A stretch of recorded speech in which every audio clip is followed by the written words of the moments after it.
খাচ্ছ? আজকের লাঞ্চ দেখো আমাদের মেনুতে কী কী রয়েছে।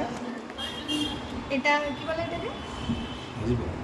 এটা হচ্ছে কি ভাজি পাও, আর হচ্ছে এটা হচ্ছে পোলাও। এটা ভেজ পোলাও, এখানে কোনো নন ভেজের খাবার নেই। একজন আমাকে কমেন্ট করেছিল, এক দাদা ভাই, যে কত মাটনের রেসিপি বলেছে, চিকেনের রেসিপি বলেছে, যে এই সব খাবার খেতে হবে, যেহেতু আমি বাঙালির মেয়ে আর ডাল ভাত খেয়েছি, বলছে প্রভু এসব কি দেখতে হবে। তো সেটাই, যেখানে যেমন খাবার পাওয়া যায় সেখানে তো তেমনই খেতে হবে।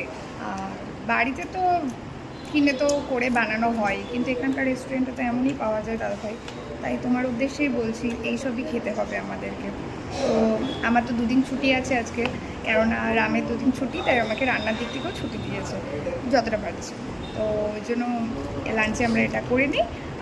তোমরা ভিডিওটা দেখো, আর খাবারটাও কিন্তু একবার দেখে নাও।